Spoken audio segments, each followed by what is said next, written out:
It has been called the Queen Mother of the Great Blackwater Swamps, one of the largest, most ecologically diverse wetland ecosystems on the planet.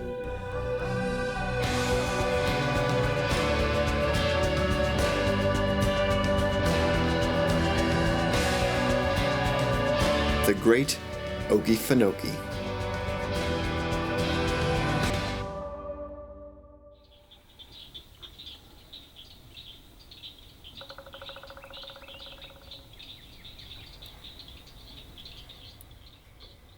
Over millions of years, sediment from rising and falling sea levels walled off 700 square miles from the Atlantic Ocean. The giant basin began filling with fresh water. Oaks and grassland slowly gave way to bogs and swamp forests. The Choctaw Indians would come to call it Land of the Trembling Earth.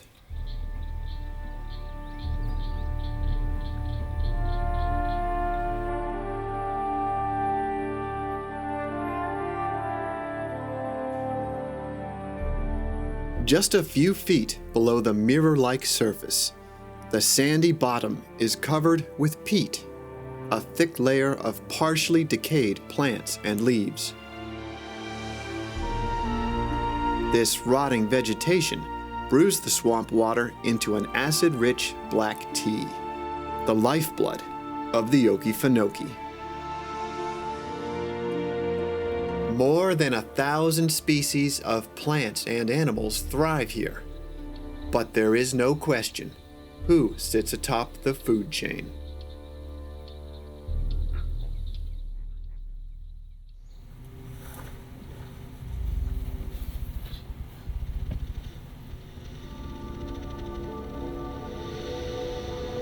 The alligator we see today is truly an ancient creature. It's been around at least 1.5 million years, perhaps as much as 5 million years.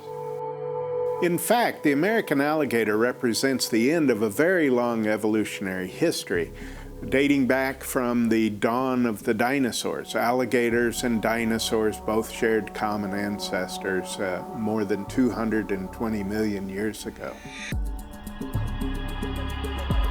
It's not accurate to call alligators simple or primitive. They're actually highly sophisticated, very complex animals and superbly adapted for their life as top-level or apex predators in the wetland ecosystems like the Okefenokee Swamp. Alligators have a well-developed cerebral cortex, the part of the brain that's associated with higher cognitive skills, unlike most other reptiles. And they're actually very capable of learning. They learn patterns in the environment very well.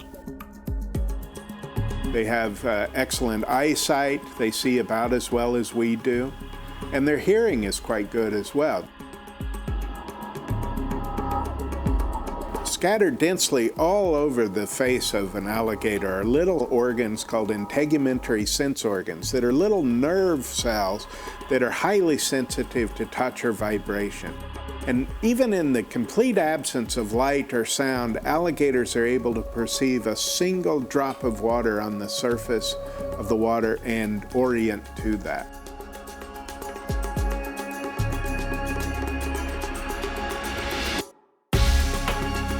The alligator's skeleton reveals its secrets to being one of the last great free-roaming predators.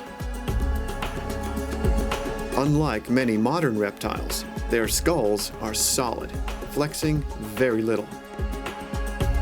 The jagged teeth in front are for holding prey. The conical teeth in back are for crushing.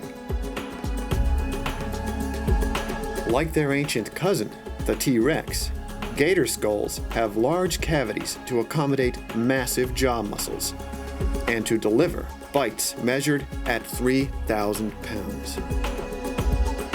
Its brain is the size of your little finger, tucked up inside a thick core of bone. Early swamp settlers found the alligator notoriously difficult to kill. Anything less than a perfect shot to the center of the head is just a flesh wound.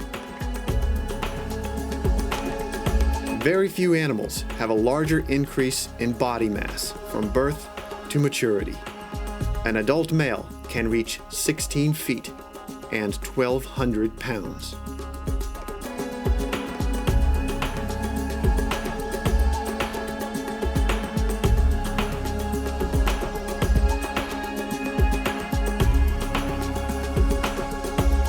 Unlike humans, alligators have ribs in their neck, and these serve as anchor points for large muscles. This allows alligators during an attack to use the entire mass of their body to exert force on their prey. So in death rolls, they're able to really throw an animal off its feet.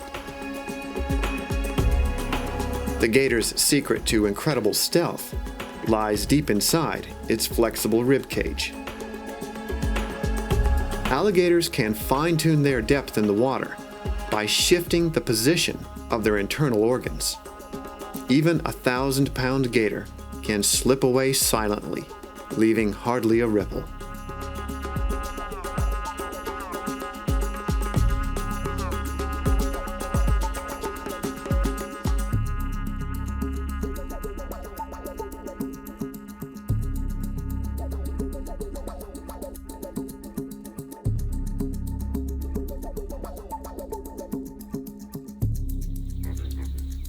The alligator's role in the swamp is as simple as it is crucial. Keep the other predators in check and in order by eating them. It's a complex ecosystem with far more at play than gators silently cruising the ebony water. It's a landscape that changes dramatically from one region of the swamp to the next.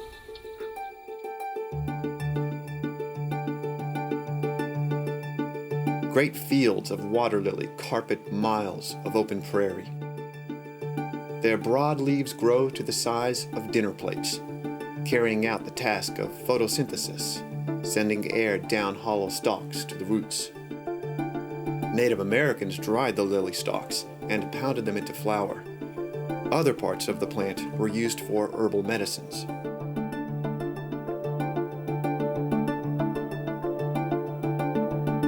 The decaying plant matter on the bottom creates methane gas, pushing chunks of peat up to the surface of the swamp. A myriad of plants immediately stake their claim on these floating islands. Among them, one of the strangest carnivores in the world, the delicate sundew.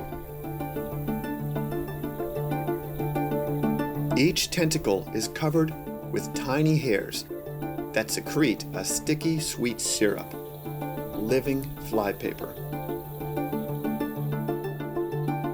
When the insect touches a tentacle, it curls around the victim, hopelessly ensnaring it. The prisoner is slowly dissolved, turned into a nutrient-rich soup, and absorbed. The sundew is also a mini medicine chest, used in hundreds of herbal and modern medicines to treat toothaches, coughs, and sunburn.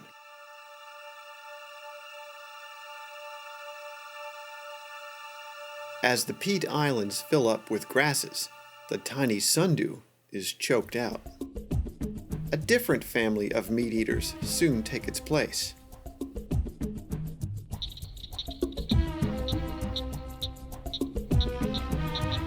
While their neighbors struggle to pull nutrition from the peat and acidic water, pitcher plants order takeout, the kind that delivers itself.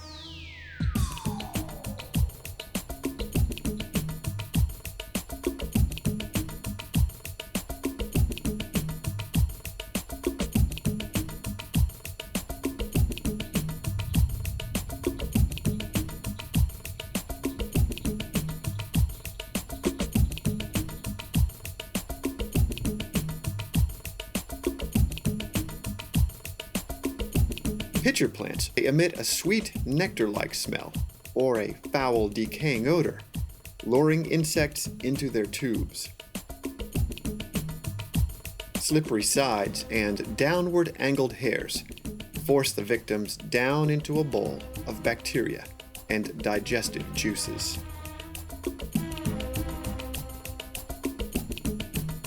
Like everything else in the swamp, pitchers have their own enemies.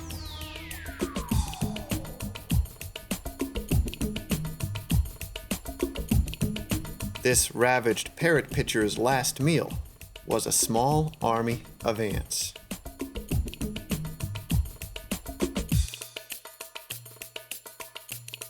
Whoever isn't tricked into perching on a sundew or diving headfirst into a pitcher plant must keep its eyes on the sky.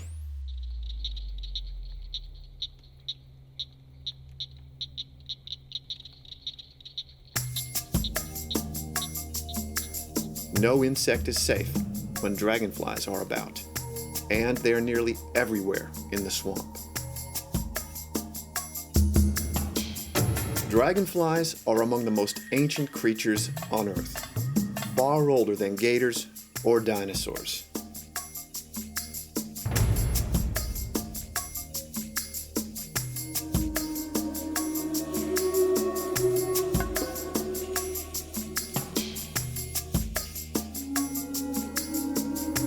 These voracious hunters are a marvel of aeronautical engineering.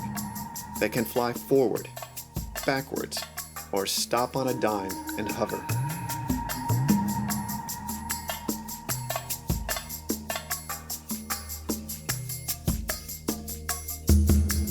Their eyes have 30,000 facets each, giving the dragonfly nearly 360-degree vision.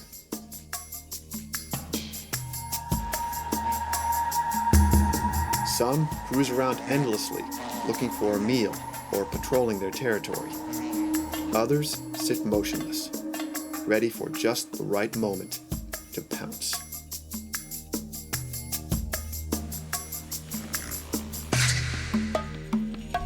Even the swift, biting yellowfly is no match for an eastern pondhawk.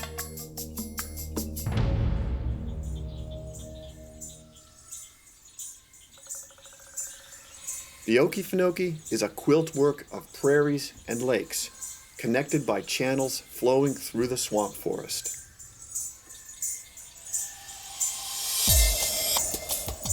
Impenetrable thickets known as hells stretch for miles. It is a fearsome landscape to bushwhack across. The dense brush is a tangled riot of tree, shrub, and thorny vine, competing for every inch of ground.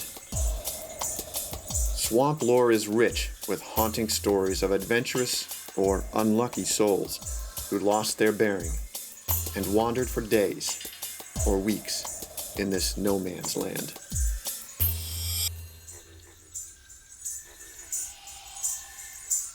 The shrub forest is on a relentless march to choke out the prairies and fill the swamp. The only thing holding it at bay is fire. The round lakes and open prairies of the Okefenokee are formed by a 20 to 30 year cycle of severe drought that gives rise to a cataclysmic wildfire.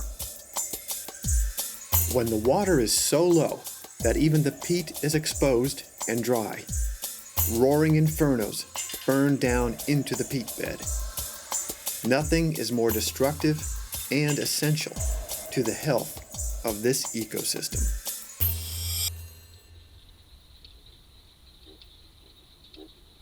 April 2007. The southeastern United States suffers from one of the worst droughts on record. High winds knock down a power line, igniting a small brush fire at the edge of the Okefenokee.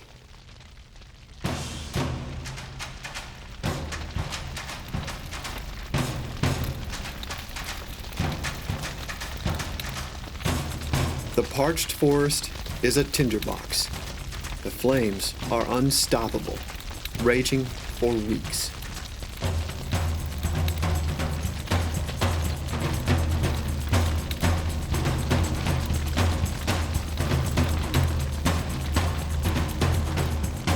Just as fire response teams are getting it under control, a bolt of lightning ignites a second fire deep in the swamp.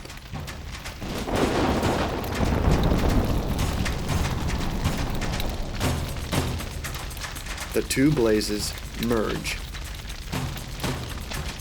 The inferno burns for a month, consuming nearly 1,000 square miles of swamp and forest.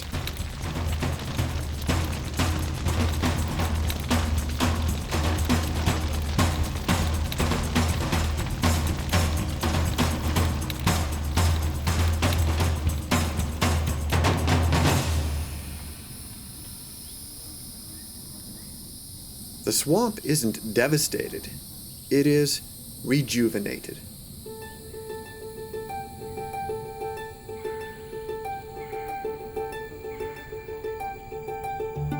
The longleaf pine is superbly adapted to withstand flames.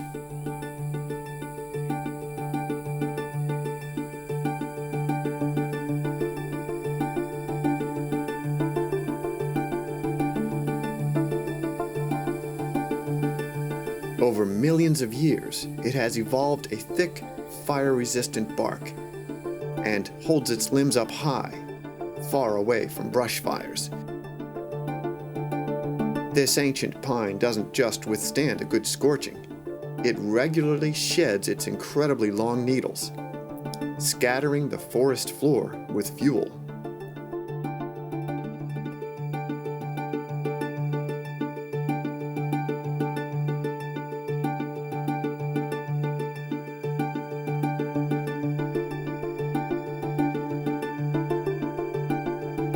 In fact, the longleaf counts on regular fires to kill off competitors and clear the way for its grass-like seedlings.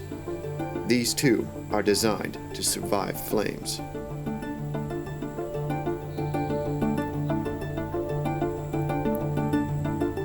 At one time, vast forests of virgin longleaf pine dominated the southeastern United States. Loggers clear-cut the pines in the 19th century for building materials. These majestic stands in the Okefenokee are among the 3% that remain, and they greet today's visitors to the Great Blackwater Swamp.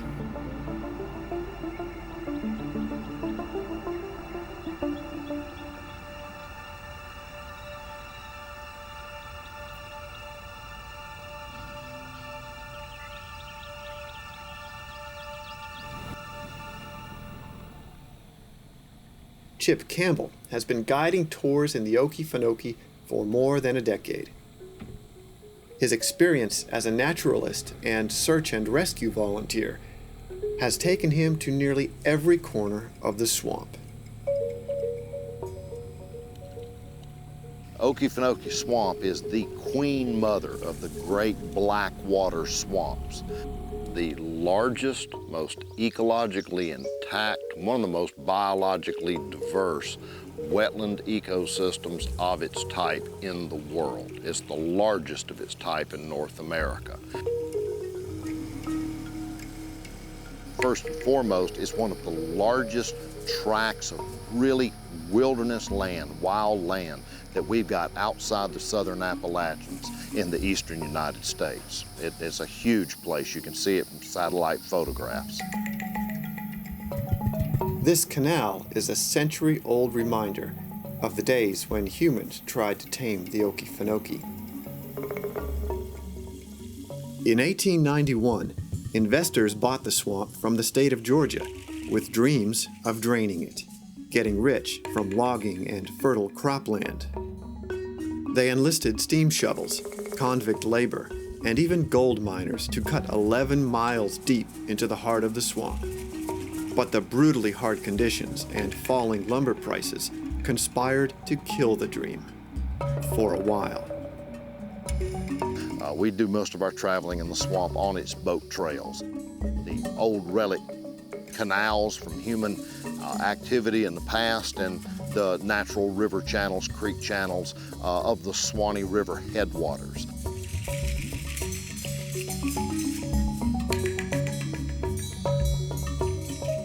More than 350,000 eco-tourists venture into the swamp every year to canoe, fish, camp, and hike. Out here, the sounds of civilization give way to the Okefenokee Choir.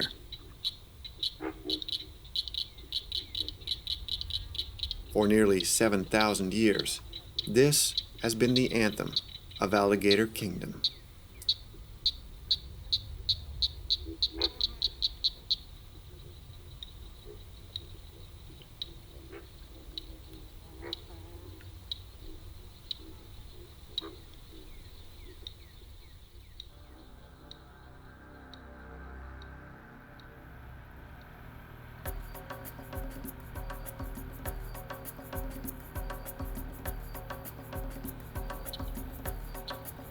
Alligators have a certain, charm to them. They're charismatic megafauna, they're called. They're big, powerful, imposing animals. They're remarkably graceful. That strikes people sometimes. They don't expect that. You see them, they move very slowly, very methodically, but there's a certain elegance to the way that they can move through the water, and then they can just explode from those positions into just full movement. You have to see how fast one can move in order to really fully appreciate the power that's there in those animals.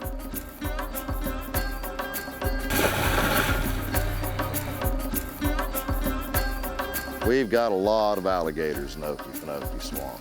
The experts don't agree on exactly how many are in there, but it's in the many thousands. Some say 8,000 to 10,000, some say 20,000 to 25,000.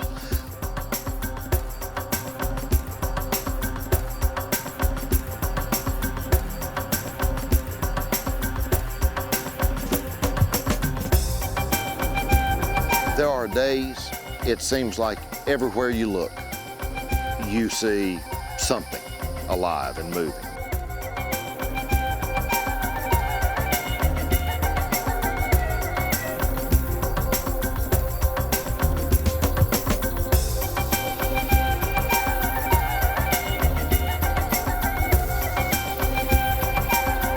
To stop and look at just what's going on the chunks of peat, the batteries, the insects, we've got grasshoppers that dive down under the water here. We have fishing spiders.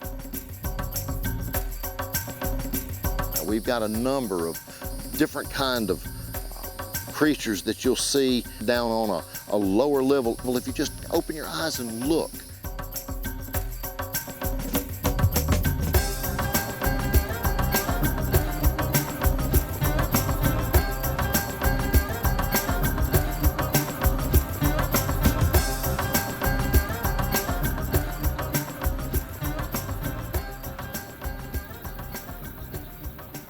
the Okefenokee's feast for the senses is draped in the silent, swaying mystery of the Deep South. Spanish moss.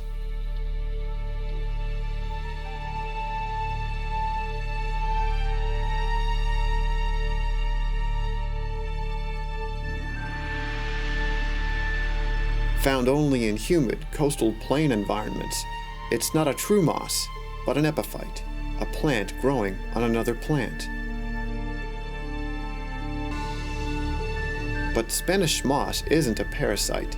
It's a filter feeder, straining all of its airborne nourishment out of dust and rain.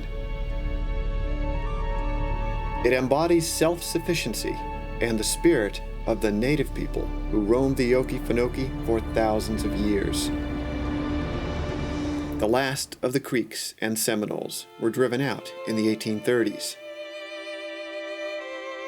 The white pioneers soon came in through the piney forests, hacking out a trail through the shrub in search of a plot to call their own.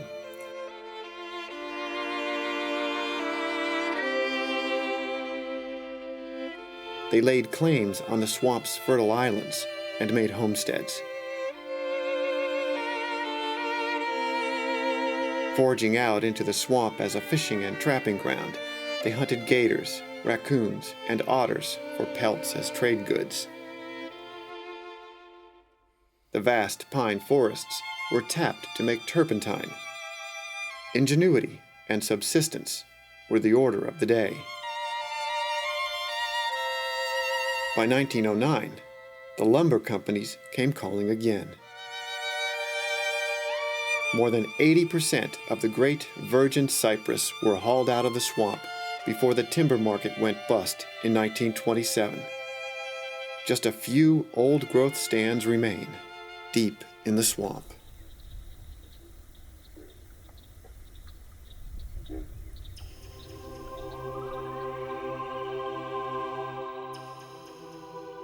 The Okefenokee Swamp of today, while it's had the hand of humanity on it, is still pretty much the same place it was when Europeans started walking the North American continent.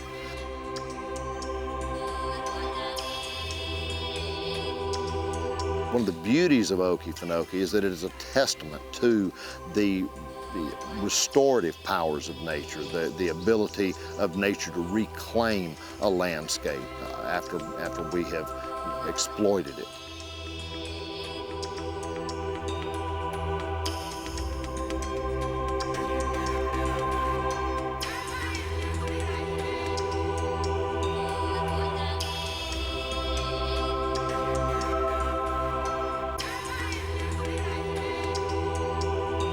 What is the value to us, as a culture, as a civilization, as a global human society, to really have these places where the fundamental ecological integrity and even to a larger extent the fundamental wildness of the place remains.